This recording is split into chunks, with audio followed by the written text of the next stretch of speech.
Дарина, орныңды босат, Тима кет. Ашуға булыққан атышулы Дарина қызымыз Тима жайлы жанайқайын жеткізді. Ешкім күтпеген мәлімдеме жасады. Сонымен қатар Дарина қосылайыққа жаңа қатысушы атанбақ. Дарина, Тимада мүлдем жауапкершілігі жоқ, келген жоқ мүлдем. Не үшін осы жерде отырады? Тима сұрақ болып тұр. Мен осы жерде ештеңе шешпеймін. Бірақ та менің ойымша Тима көріп тұрсың ба мені? Менің ойымша осы орындықта мен отыру керекпін. Сен емес. Ұсынысым бар, жасым уже 30-ға жақындап келді. Тұрмысқа шығу керек. Бала туу керек. Сондықтан қатысушыларға на будущее білсін. Егер үміткермен кездеспесе, уақытты бөлмесе, осы жерде отырмасын. Орындықты басқа адамға берсін. Сол үшін осы жерде Тима маған орындықты босатсын. Жобадан шықсын, деді Дарина қызымыз.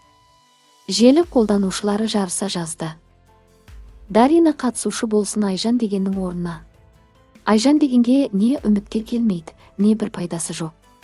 Дарина супер вообще. Осыдан еш құтылмады, қосылайық келеді кетеді. Ой, бұл қыздан бәрі шошиды ғой, баяла қоймас. Жобаға сен жетпей тұр едің. Бұрын отырдың ғой, саған ешкім келмейді, мінезің өте жаман. Түрің ұсқынсыз, мінезіңді дұрыстамасаң байсыз қаласың. Таң қалатын адамдар таң қалса мейлі ғой. Бұте өлтірдің.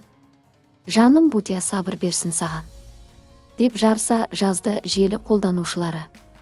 Естеріңізге сала кетейік, Дарина Тимурға деген жанайқайын жеткізген болатын. Мен осы жерге бірінші қадам жасадым, үміткер болып келдім. Қыз балаға осы жерде үміткер болуға тоже бір жағынан қиын. Өйткені бірақта уақыт бөлу керек. Сендер осы жерге не үшін келесіңдер? Махаббат табуға. Потому что міндетті болып тұрсыздар.